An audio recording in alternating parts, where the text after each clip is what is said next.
Olá, pessoal! Bom dia! Sejam todos bem-vindos ao nosso primeiro webinar. Eu sou a Simone Davaz e hoje nós estamos dando início a uma série de webinars. Nosso primeiro tema de hoje é produtividade consciente. Nós vamos fazer uma mesa redonda, trazer um debate muito intuitivo, aonde nós vamos conversar como a automação e a governança, elas se juntam nessa era de compliance. E hoje com a gente nós estamos trazendo a Patrícia e o Fábio, que é nosso gerente de produtos, para falar sobre esse tema que está muito na atualidade do dia a dia.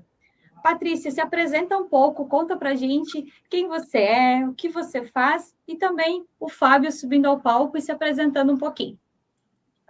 Claro, vamos lá. Eu sou Patrícia Gavaza, eu nasci no interior de São Paulo, fui me aventurar em engenharia civil, mas fui chamada, sem gostar, e fui chamada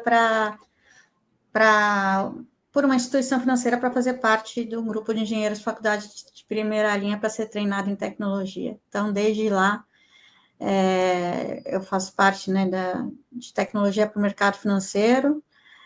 Como já me falaram uma vez, acho que por ter feito essa guinada de carreira, troca de função, né, eu acabei sendo mais genérica. Então, já fui para a área de produtos, já fui para a área de compliance e acabei, né, navegando aí por várias áreas, produtos de tesouraria, e sempre com a viés de tecnologia na veia, né, porque a gente sempre carrega isso, porque eu falo, quem gosta de tecnologia é maluco, mas esse maluco é doido, tem que gostar muito, né, e a gente, quando gosta, gosta muito.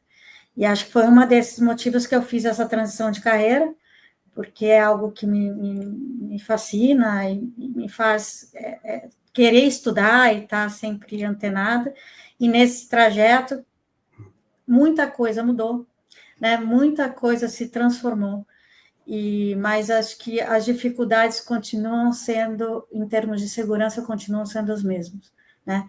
Assim, nesse mercado financeiro sempre foi muito atacado, né? Sempre foi muito visado, então a gente traz problemas antigos, né, com soluções novas. Então, nessa trajetória eu já fui CTO, já carreguei vários papéis, então e estou aqui agora para a gente tocar nesse assunto que é inerente aí do dia a dia. Muito bom. Vamos lá, então. Posso me apresentar aqui? Claro, Bom, vamos lá, Fábio. muito prazer. Primeiramente, quero agradecer o convite. Bom dia a todos. Eu sou o Fábio Zan. Eu tenho a minha trajetória profissional muito focada em background check aqui na parte de gestão de riscos, né? Já passei por algumas empresas como Santander, como o Cielo, como última passagem aqui de B3, né, onde eu construí uma área de monitoramento, prevenção à fraude, prevenção à lavagem de dinheiro na unidade de financiamentos. Então, espero aqui, o objetivo aqui é que a gente consiga, de certa forma, agregar valor aqui a todos, né, e ter uma troca saudável para poder, né, evoluir aqui na parte de gestão de riscos. E aí eu passo para a Simone aqui. Fica à vontade, Simone, para as perguntas. Perfeito, pessoal. Lembrando que a gente tem um chat também, que é interativo. Então, no decorrer aqui do nosso webinar, se vocês tiverem alguma pergunta, tanto para o Fábio, tanto para a Patrícia, por favor, coloquem no nosso chat, falam de onde que vocês são, qual a empresa que vocês trabalham, quais são os desafios que vocês enfrentam hoje no dia a dia, que é a intenção, como eu comentei no início, é uma mesa redonda, é um bate-papo, para a gente poder se conhecer melhor e trazer os desafios que vocês têm no dia a dia, com a experiência do Fábio, com a experiência também da Patrícia, para saber como que a gente pode ajudar e agregar. Para a gente dar início agora, a gente vai fazer a nossa primeira pergunta para a Patrícia, para que ela também consiga interagir e mostrar um pouco da expertise dela. Patrícia, com tantos avanços que a gente tem em tecnologia e análise de dados, como que eles podem transformar a forma que as instituições financeiras e as empresas elas estão tratando a área de compliance e risco operacional hoje em dia? Eu acho que isso não é recente, né? A tecnologia está presente desde sempre, faz muitos anos já. Eu brinco que o mundo que a gente trouxe antes do físico, a gente trouxe para o digital, né? Então, os riscos que a gente tinha de sequestro de gerente, sequestros, hoje a gente traz para o mundo digital muito mais focado. Então, assim, é impossível você desassociar segurança ou compliance de tecnologia, né? Você não consegue fazer essa dissociação. Até porque a tecnologia tem avançado muito, e a generativa chegou para ficar, e cada vez mais o pessoal está engajado nos ataques, né? A Febraban recentemente falou que 10,1 bilhões de reais foram uma estimativa do prejuízo com fraudes cibernéticas nos últimos 2 anos.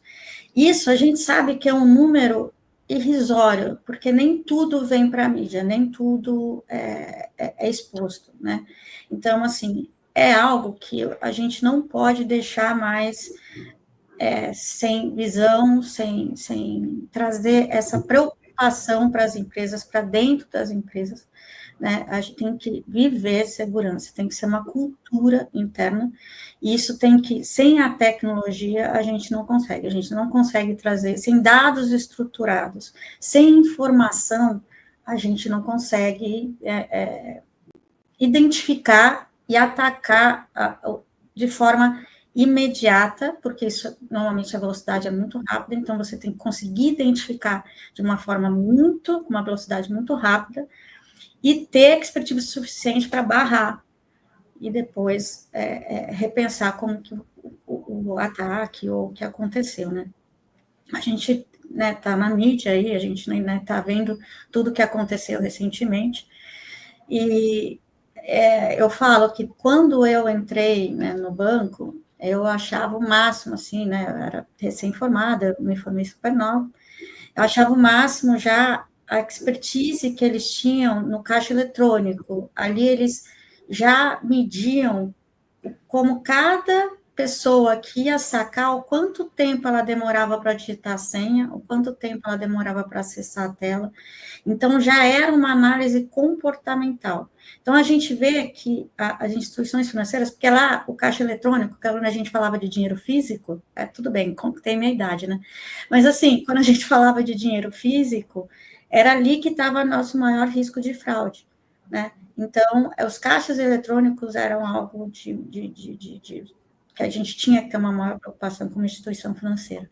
E hoje já não, hoje a gente vê a internet, a gente vê os acessos, né? A gente vê outros pontos de fragilidade. Então, eu não vejo como dissociar uma coisa da outra. E acho que sem dados e sem tecnologia a gente não consegue. E sempre levando do comportamental. A partir do momento que a gente tem uma análise comportamental de cada cliente, que a gente consegue mais rápido descobrir um desvio, né? Porque é ali que a gente tem que entender e conseguir identificar. Quanto mais rápido a gente conseguir identificar, mais rápido a gente consegue barrar alguma invasão ou algum risco. Aí eu vou deixar, senão eu fico falando sem parar, então vou deixar um pouco aí para as próximas perguntas para o Fábio aí.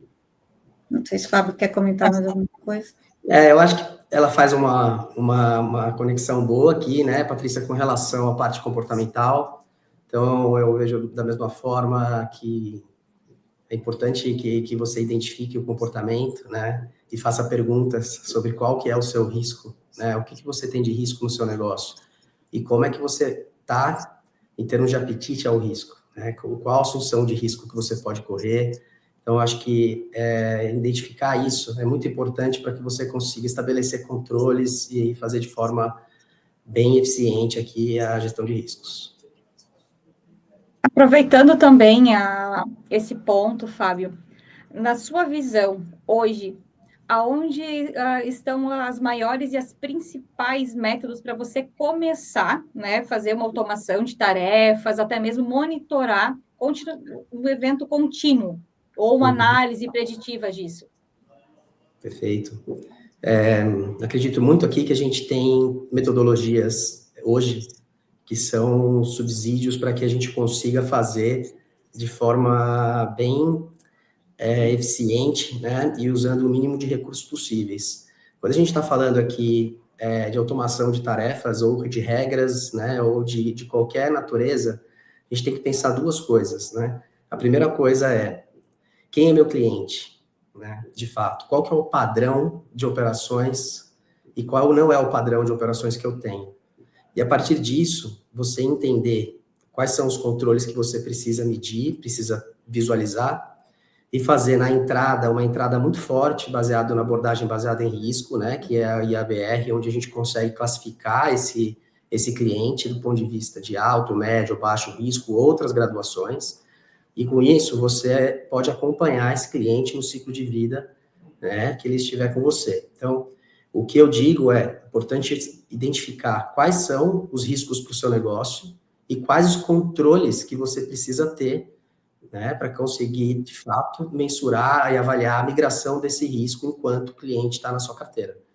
Agora, a entrada é muito importante, precisa ser feito, de fato, um trabalho muito minucioso para identificar quais os dados que você precisa ter na entrada, para identificar esse cliente, conseguir classificar o grau de risco dele adequadamente, né?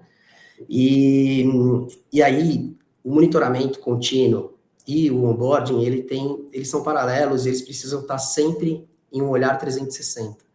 Às vezes, muitas vezes, na verdade, é necessário você ter uma variável nova e para você colocar ali numa área de cadastro, né? E a área de monitoramento contínuo já consegue visualizar essa necessidade, mas ela não consegue monitorar porque essa variável não teve na entrada. Então, essas áreas precisam estar sempre se comunicando.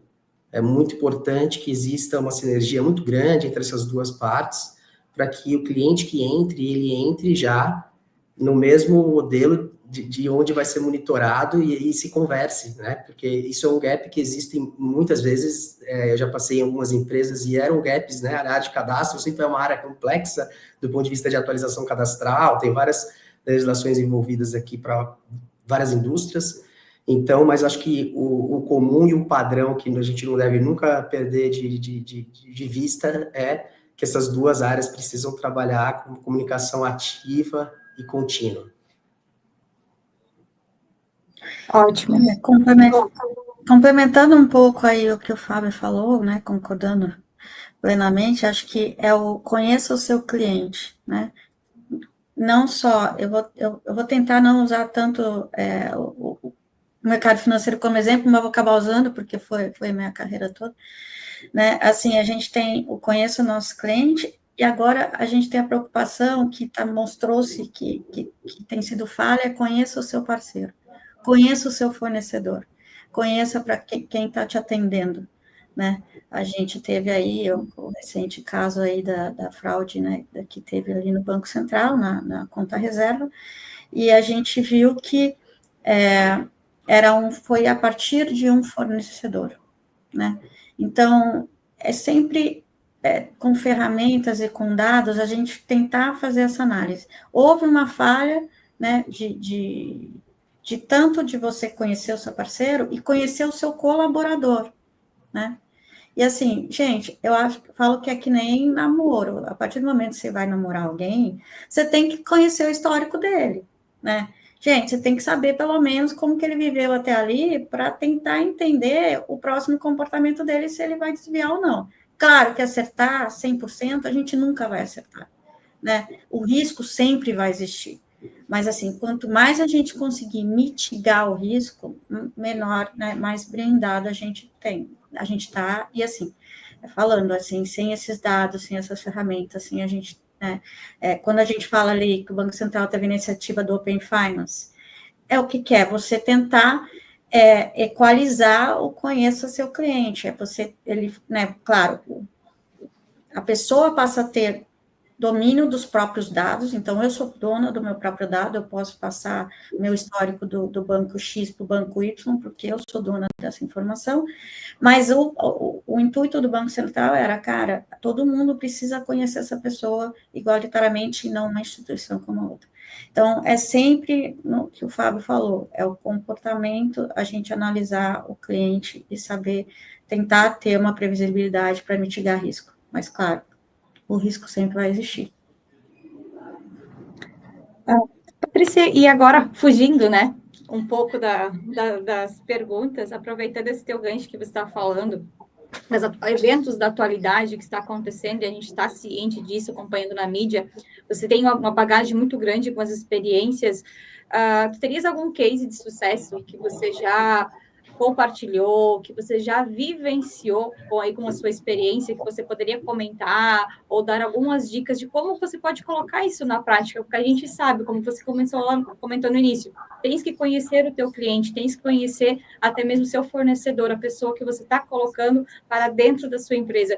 Como que você lidava com isso? Ou alguma dica essencial que você poderia compartilhar com a gente para uma prevenção disso?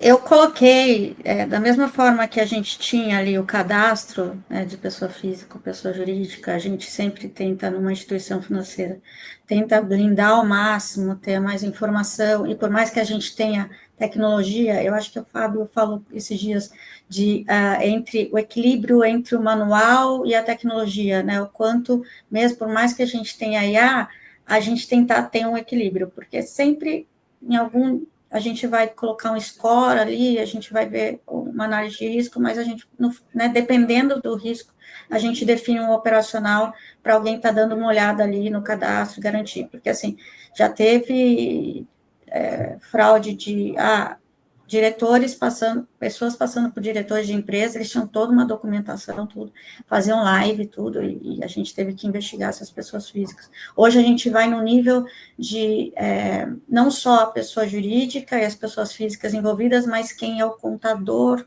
dessa empresa. Né? Quem é essa empresa que faz a contabilidade dela?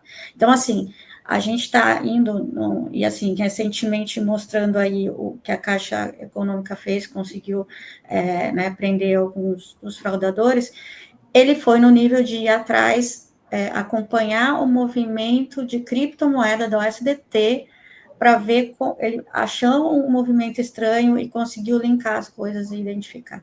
Então, cada vez mais a gente tem que sair do básico, que é o primeiro a gente tem que começar pelo básico, nem todo mundo faz o básico. E eu estou falando de instituição financeira porque eu participo de um grupo que fala de instituições não financeiras, e daí o buraco é muito mais embaixo, né? Elas estão mais aquém, né?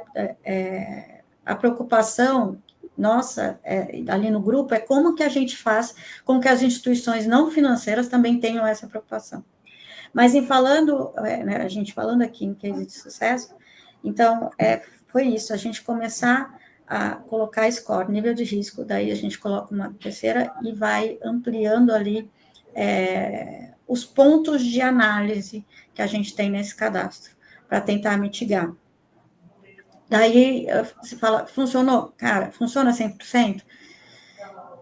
Aquele ponto, a gente conseguiu cessar, mas aí a gente já viu, conseguiram clonar o e-mail de um cliente nosso, pessoa jurídica. Daí a gente já começa a ver que a fragilidade não está tudo bem, a gente blinda, mas a gente acaba sendo corresponsável com o cliente, a gente não consegue ficar isento 100%. Então, começa aquela de cultura, fazer a cultura do seu cliente, de precaução, de segurança. Né? Isso que a gente fala ali, os bancos fazem assim, de tentar aculturar as pessoas com PIX, né? Trazendo para o dia a dia. Toma cuidado, isso é fraude, não clique em alguma coisa, não confie em todo mundo, não. Porque assim, a gente acaba blindando, mas a gente tem as outras peças, porque daí é a engenharia social que a gente acaba. Então, é um mix de tecnologia e aculturamento de segurança. Sem isso, sem tecnologia e cultura, juntas, você não consegue. E aquilo tem que ficar internalizar na empresa como um todo, e tem que começar de cima. E essa é uma das maiores preocupações, como fazer que os CEOs, os grandes, entendam isso e comecem a se preocupar. Normalmente, é depois que aconteceu alguma coisa. Porque até então você fala, ninguém acredita. Daí a primeira, putz, agora a gente tem que começar a se preocupar. Então, eu tentei avisar. Mas a ideia é a gente tentar conscientizar as pessoas, e todas, né? Não é uma pessoa, é você levar a cultura de segurança. E assim, tecnologia, sem tecnologia a gente não consegue escalar e não consegue trazer dados mais estruturados para a gente conseguir fazer uma tomada de decisão e uma esteira mais, né, mais estruturada, com menor risco. Boa, ótimo. E Fábio, vendo todo esse contexto da Patrícia também, puxando o mesmo gancho das atualidades, na sua opinião, né, na sua visão, a inteligência artificial, ele é mais que um instrumento de redução de custo ou é apenas uma vantagem que está competindo aí entre um risco e outro? Olha, a pergunta é boa e dá para a gente fazer várias análises aqui sobre essa pergunta, tá? Mas eu vou voltar aqui para a minha área de atuação, que é a gestão de riscos. E quando a gente está falando de vantagem competitiva, sim, né, de fato, eu acredito muito que é uma vantagem competitiva, porque quanto mais blindado os clientes tiverem, o seu negócio tiver, né, mais chance de sucesso você vai ter. Porque é menor o número de fraude, é menor o prejuízo financeiro que você vai ter. Então, no final das contas, acaba que não é a redução de custo que vai resolver de um headcount, né, de uma pessoa ali que está executando uma tarefa, mas é a velocidade, a agilidade que você tem e a eficiência que você gera para conseguir identificar de fato quem são os comportamentos ali anômalos ao processo, quais as fraudes que de fato você não conseguia identificar, que agora você consegue identificar aí de forma antecipada, quanto que você consegue reduzir de impacto nos clientes bons. Então, eu acredito muito que sim, é vantagem competitiva, claro, reduz custos, mas isso é inerente ao processo, e quanto mais vantagem você tem competitiva, maior é a chance de sucesso, né, de que você vai ter no seu negócio. Então, a minha visão é um pouco nesse sentido, Simone. Aproveitando também, pode. Se eu pudesse complementar um pouco aí o que o Fábio falou, assim, a gente tem uma necessidade de usar a nosso favor o quanto antes, porque os fraudadores estão usando. Então, assim, isso agiliza muito, né, a nossa análise, isso facilita muito, e assim, é inevitável a gente usar a nosso favor. A gente precisa usar a nosso favor. A gente teve aí o Banco Central, depois das fraudes, que ele travou ali, né, as transações de até 15 mil reais para instituições, né, que estão ali. Cara, isso não vai resolver o problema, né? A gente está tapando o sol com a peneira, porque, assim, das fraudes que eu já acompanhei e peguei, não necessariamente tinha valor maior que aquilo, mas era diluído. Hoje a gente tem um mercado pesado de venda de conta pessoa física. O que é aluguel de conta pessoa física? Então, assim, as pessoas, elas alugam as contas para ser usada como evasão, né? Antes a gente tinha, os bancos, eles não estavam preparados o suficiente para fazer um cadastro da pessoa física ou da jurídica que fosse mais parrudo e que fosse verdadeiro. Cara, quando a gente superou essa etapa, começou, cara, a pessoa está alugando a conta. Então, eu já peguei fraude a gente sabia que era uma fraude, ela estava com dinheiro na conta, uma pessoa física, ela fez o vídeo comigo, normalmente, eu falei, olha, eu sou da área de compliance, preciso te encontrar para saber que era você mesmo, ela colocou o documento assim, virou, mas ela não tinha como explicar que aquele dinheiro estava lá. Então, assim, são movimentos que, assim, eu não sei se já, eu vou falar de coisa antiga também, né, porque a gente tem tantos anos de carreira, que, não sei se vocês lembram, na Orinvest, que a gente tinha remessas internacionais, as pessoas ali na Praça da Sé davam dinheiro para quem tinha o documento ok, para mandar remessa para fora. Então, assim, é o que eu falo, o mundo físico que tinha anteriormente, hoje tem no mundo digital. Então, assim, sem a inteligência artificial, ou sem analisar comportamento, como que a gente vai barrar um tipo de, né? Não vai ser limitando a 15 mil reais a operação, que vai eliminar o risco, né? Só vai dar um pouquinho mais de trabalho para eles para diluir, mas isso não é a solução. Né? Então, a IA vem para isso. É isso, e no comportamento a gente tem cada vez mais um conjunto de dados novos, né, e comportamentos ali que a gente consegue também identificar através da IA. A gente consegue hoje fazer coleta de dados em cima de documentos, né, fazendo um OCR, trazendo balanço financeiro, a gente consegue trazer mídias negativas em cima de do que está acontecendo no mercado, então a gente consegue se antecipar, identificar o que está acontecendo, trazer como melhores práticas para o negócio. Então, assim, hoje é necessário ter tecnologia, né? E muitas vezes a gente, como empresa, como negócio ali, a gente está querendo entrar e ver o nosso negócio, a gente quer conhecer mais o nosso negócio, conhecer mais o nosso cliente, rentabilizar, fazer produtos, enfim. Então, a tecnologia, geralmente, ela vem não necessariamente de dentro para fora, mas pode ser de fora para dentro, né? Com essas novas percepções, novas formas de fazer, isso ganha agilidade, ganha tempo de você conseguir implementar um controle, identificar uma fraude, né? E com isso também aumentar a sua capacidade competitiva. E enfim, né? Eu acredito muito que a tecnologia ela é um meio, sim, um canal para que você possa ainda mais, né, ter sucesso na sua operação.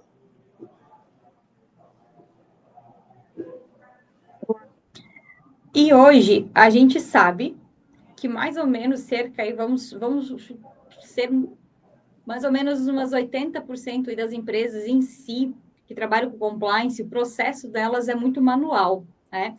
E a gente juntando toda a tecnologia, toda a automação que nós temos hoje em dia, na visão de vocês, quais são os benefícios que essa automação ela pode trazer para essa era do compliance que a gente está vivendo hoje? Benefícios também, os prós e os contras. Posso comentar aqui? Sim. Bom, acredito muito Deu uma travada. Voltou? Voltou.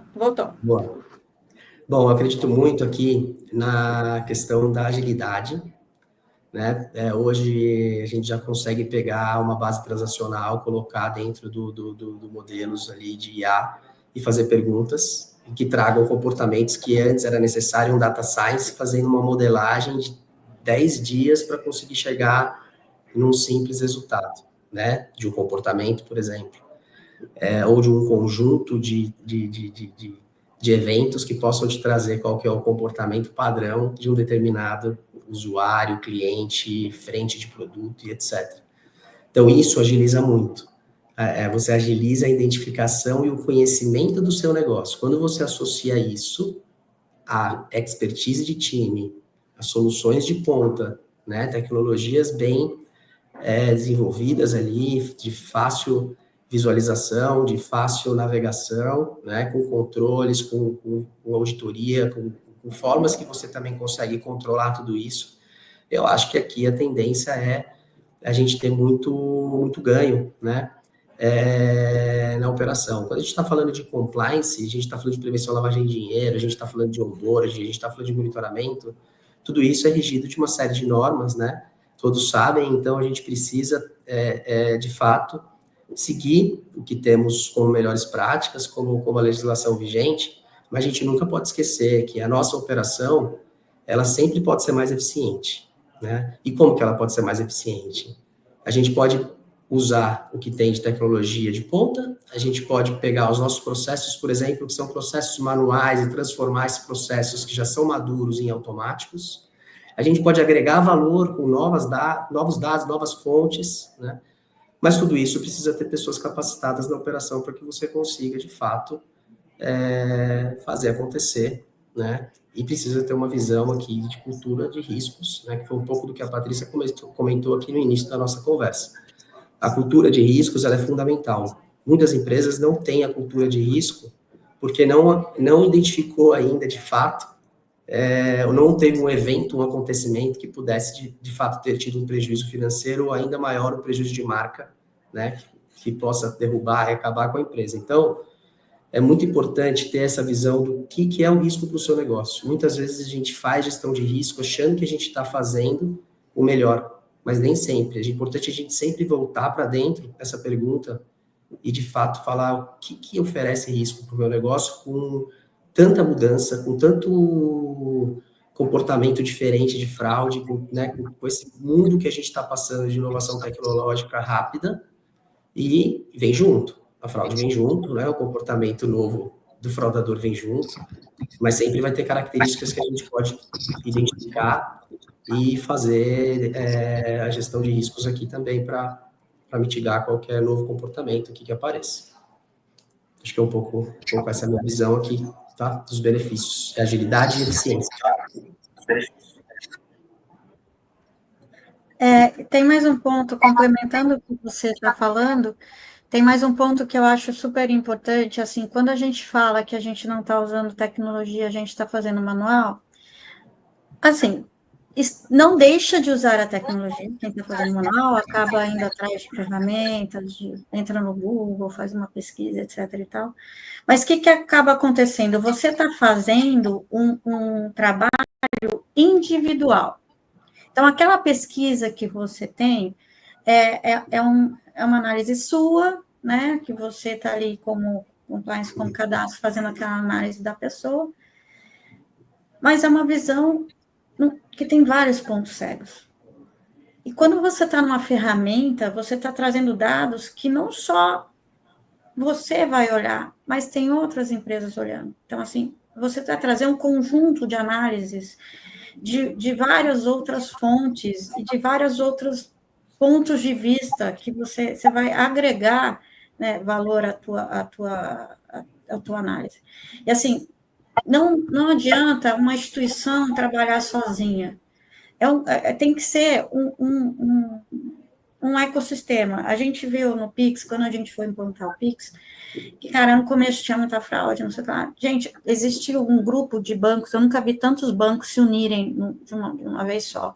A gente criou um grupo que todo piloto de tesouraria estava ali, estava todo mundo junto, falando, cara, o que está rolando? Né? Assim, bem no início do Pix, assim, a gente tem que se ajudar. Identificou, liga para um, bloqueia a conta, etc. Então, assim, quando a gente fala de fraude, a gente não pode estar olhando só para o nosso mundo. Então, assim, o processo manual, ele acaba tendo uma visão institucional, né? E não, é um conjunto de fatores e todo mundo apontando que é o comportamento daquela pessoa, um red flag ou alguma coisa assim. Então, assim, não adianta você tentar sozinho, como instituição, achar que você vai estar vendo todos os pontos e que você está cercado fazendo o processo manual. Isso é impensável.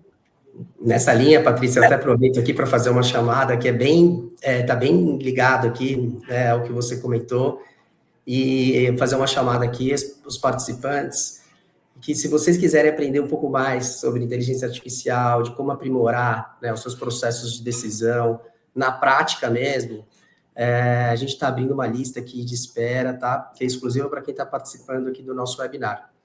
E aí, é um bootcamp que vai acontecer, as vagas são limitadas, né? Então, fique à vontade, caso você tenha interesse, de clicar nesse link que a Simone acabou de compartilhar com vocês. Eu acho que tem bastante oportunidade aqui para discutir, para desenvolver coisas novas e resolver problemas que, eventualmente, hoje, que possam ser uma dificuldade para vocês hoje também.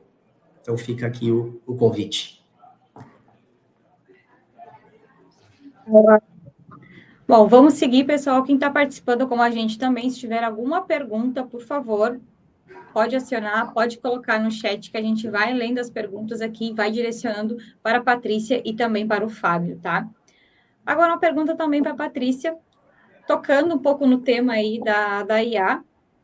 Eu estou percebendo também no mercado, Patrícia, que a IA, ela já está presente em diferentes setores, né? Como que ela pode apoiar, né, o monitoramento de operações e também na identificação dos comportamentos atípicos? Eu acho que é um conjunto, não é? A IA sozinha ela não resolve se a gente não começar a coletar dados de forma estruturada. Né? Hoje a gente vê nas instituições, né, as instituições financeiras estão mais preparadas para isso, mas assim, um dos maiores gargalos é você conseguir coletar dados comportamentais de uma forma estruturada, né? Ou em pontos específicos para que isso traga uma massa de dados para qualquer tomada de decisão ou modelagem, né, que você faça ali. Então, a inteligência artificial, ela ajuda muito, né, mas a gente ainda tem um papel de coleta de dados e de identificação dos pontos onde a gente deve prestar atenção e colocar triggers, né, colocar eventos que você consiga armazenar e depois você tem um comportamento. Porque hoje as empresas, elas têm massa de dados, assim, gigantesca. Você olha, cara, eu tenho 10 anos da história dessa pessoa. Ok, mas como é que eu vou analisar o comportamento dela? Que dados eu tenho para usar? Eu ainda acho que tem um trabalho gigantesco sobre isso. Porque, assim, eu não vejo as pessoas usando isso a favor. São poucos que já estão extraindo informação disso, do passado. Né? Porque, assim, é importante você entender o passado para tentar ser preditivo, para você tentar prever um futuro e um comportamento.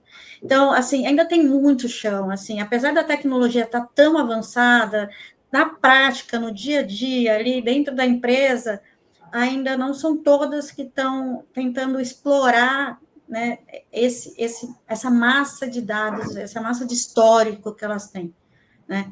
E assim, eu sinto uma fraqueza, não só na área de segurança, inclusive para você gerar receita, gerar um novo produto. Apesar de ter tanta tecnologia, as pessoas ficam consumidas pelo dia a dia, e ter uma área estruturada, não são todas que estão preparadas, ou os heads veem ganho nisso. Né? Eu acho que ainda tem um caminho gigantesco para ser explorado. Ainda tem muita coisa para a gente gerar essa gana deles no uso disso, porque, cara, a IA veio para acelerar muito, né? Muito. E daí, cara, só que nós estamos usando para coisas reais. A gente tem um passado, a gente tem um histórico, a gente tem um cliente, né? Então, eu acho que está todo mundo um pouco tentando, né? Como e deixando de focar e ter uma equipe dedicada para isso. Cara, tem que ter um time dedicado tanto para segurança quanto para análise comportamental, e dali você pode tirar tanto novos produtos, né, muita coisa além da segurança. Né, você extrai muita coisa a partir do comportamento. E o que a IA, o chat GPT, acaba sendo? Coleta de dados. Ele está sabendo o que a gente está falando o tempo todo. Ele sabe como a gente, né, o que a gente vamos... Ele me conhece melhor que ninguém, porque eu já falei tanto com ele que ele sabe meu comportamento, ele sabe meu temperamento, tudo, etc. e tal. Então, assim,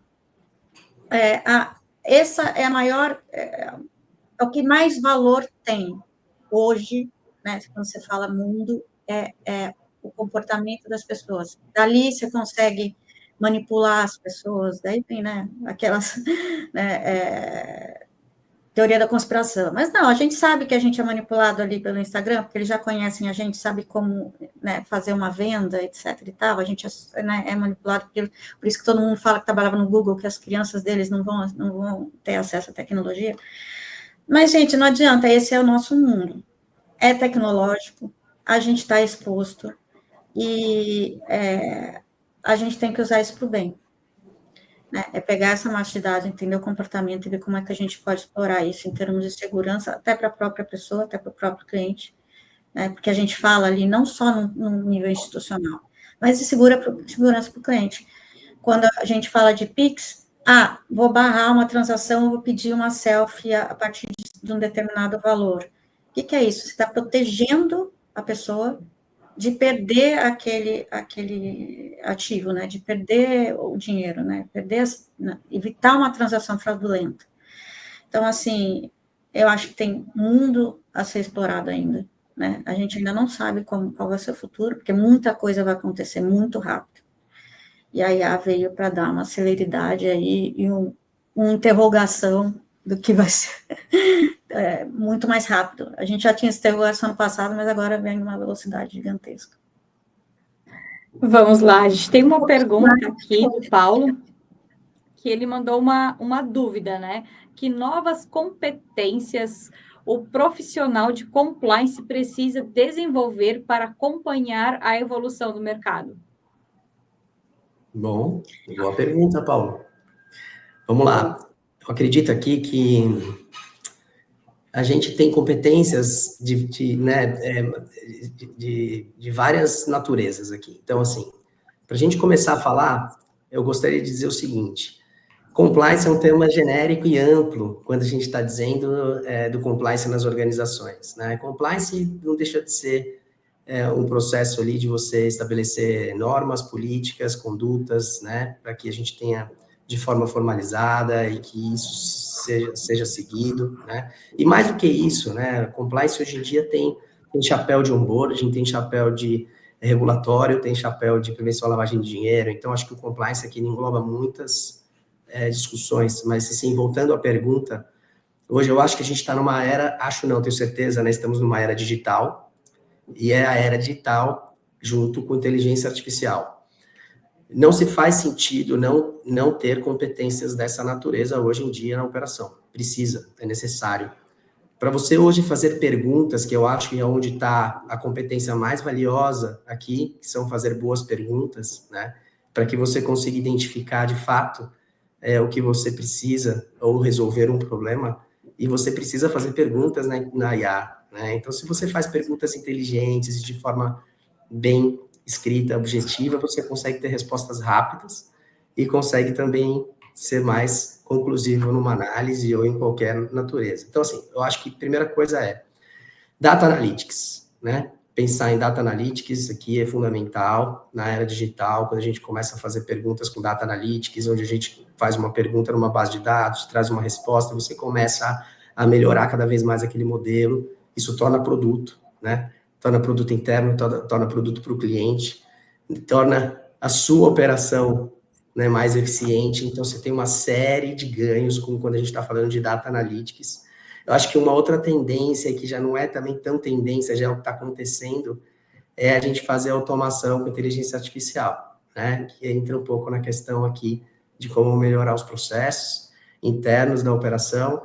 Estamos falando também muito de blockchain, computação em nuvem, e como que isso pode ter aqui, de fato, uma tecnologia aplicada para trazer integridade, segurança em todos os processos de auditoria, verificação, porque hoje a IA, a gente fala muito de IA, mas quem faz a auditoria da IA? Como é que você sabe se o processo que está por trás ali está correto, foi construído, né, de maneira assertiva, é um código, é uma verificação? Então precisa ter isso também como aporte de valor aqui. E acho que por último a cibersegurança aqui, que a gente tem que olhar Deep Web, tem que olhar Dark Web, tem que ver como é que está todo esse mecanismo por trás, né, e que muitas vezes não está olho nu ali, nosso, está incorporado na operação, né, para que você consiga tirar o melhor proveito aqui, hoje, das competências aqui esperadas para a parte de compliance, tá? Acredito que isso faz parte de qualquer operação e é de suma relevância para que você, caso não tenha, né, essa visão, tenha essa visão, porque tem muitas práticas e muitas soluções hoje no mercado que podem oferecer e te dar uma visibilidade que não é algo que todos, né, consigam ter, assim, com uma tecnologia, com uma solução, com um profissional. Mas aqui acho que é multidisciplinar e precisa ter esse olhar para conseguir tirar o melhor proveito aí, hoje em dia, do que a gente tem de ponta. Olha que bacana aqui. Acrescenta um desafio de convencer os C-levels de que isso é muito importante. Eu acho que o papel do compliance é sempre tentar trazer informação e levar para os C-levels para tornar uma cultura, né? Porque muito tem a tecnologia, mas essa cultura institucional, top-down, né? Então, hoje a gente vê as instituições financeiras com isso regulado, é obrigatório fazer. Então, isso já traz ainda um pontinho. Mas as outras instituições que não são reguladas, isso é um desafio gigantesco do profissional de compliance. É você trazer isso como um pensamento da instituição, como um medo coletivo? Não, é uma precaução coletiva. Está sempre com a orelha de pé. Se achou alguma coisa estranha, vai até o final, desconfie. Então, eu acho que esse é, além de tudo que ele falou, esse é um dos maiores desafios. Olha que bacana aqui o comentário do Carlos. O maior desafio talvez seja o board da empresa que vem de uma era não digital. Abraçar a ideia e fazer o papel de apoiador da implantação. Como alinhar o medo desse público analógico? E aí, quem responde? Olha, esse eu acho que é um grande desafio mesmo, né? E é o que eu mesmo já passei por isso na minha trajetória profissional, né? E aqui, obrigado, Carlos, pelo compartilhar, né? O que eu digo é que muitas vezes essa parte do não analógico, né? Ou a gente pode falar de gerações também, né? Conflito de gerações e conflito de gerações e negócios, dá para falar de bastante coisa aqui, mas muitas vezes se tem essa preocupação depois que de fato o risco se concretiza, né? Acontece uma fraude, acontece um prejuízo financeiro em alta escala, e aí talvez a política venha um pouco mais forte e voltado, consequentemente, da cultura de riscos, né? Mas eu acho que aqui existem papéis e responsabilidades. Então, um dos papéis que eu sempre foco é identificar quais são os riscos que você tem no seu negócio, mostrar esses riscos, mostrar o que pode acontecer e determinar controles. Porque quando você tem identificação dos riscos com controles, você minimiza um pouco a questão do impacto, né, desse risco. Nem sempre vai ser zero, né? A gente sabe, depende muito também do apetite ao risco.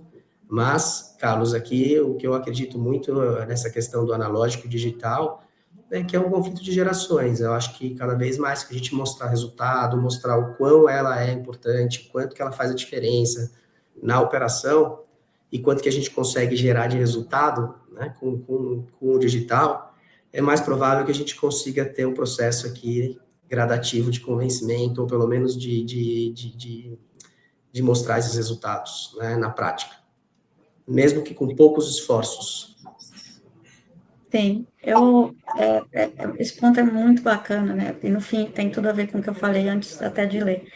Mas assim, é engraçado que eu participo de um grupo de líderes e a gente fez mais de um fórum de discussão sobre este assunto.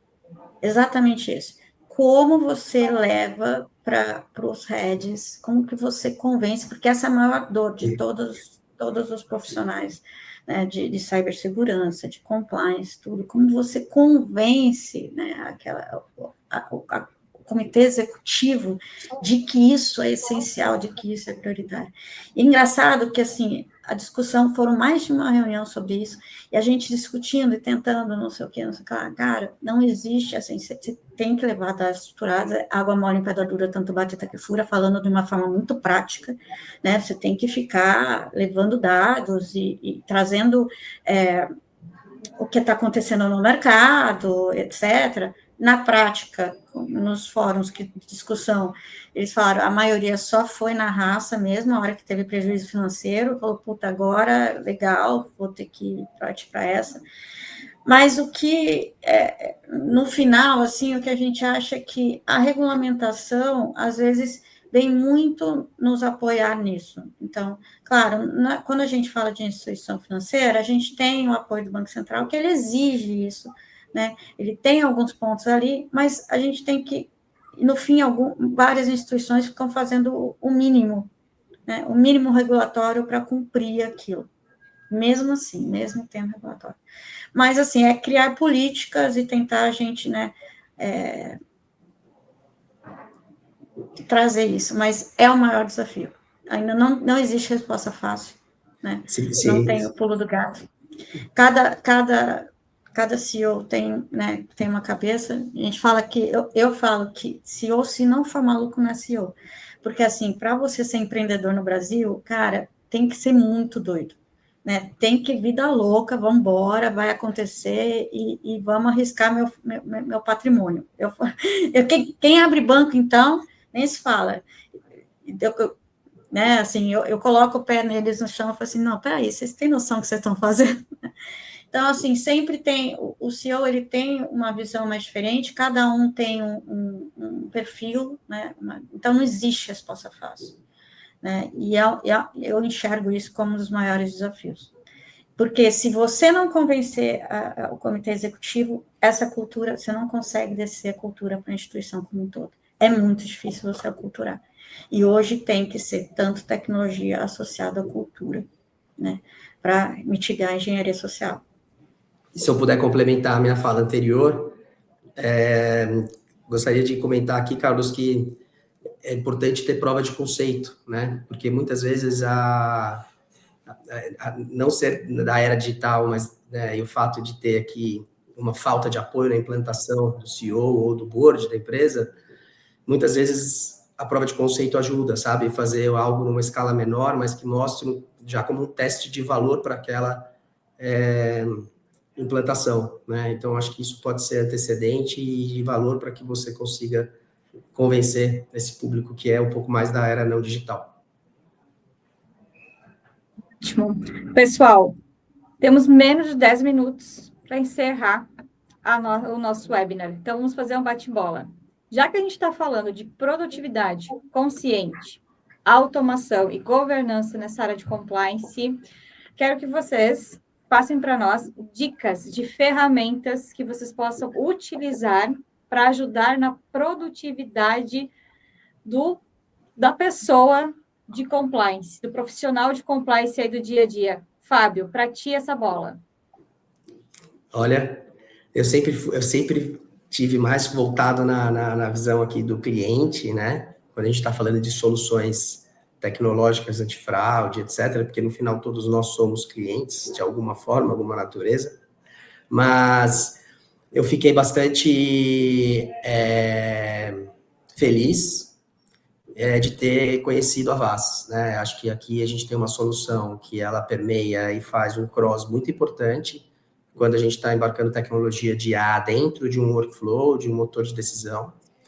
E é possível, então, a gente conseguir hoje coletar, né, documentos, coletar informações e dados de documentos para colocar no motor de risco para tomada de decisão, onde antigamente não era possível se fazer isso, né? E também aqui fazer uso de tecnologia de identificação de diversas naturezas aqui de IA. Então, quando a gente está falando aqui de mídias, estamos falando aqui de documentos, de birôs, de dados.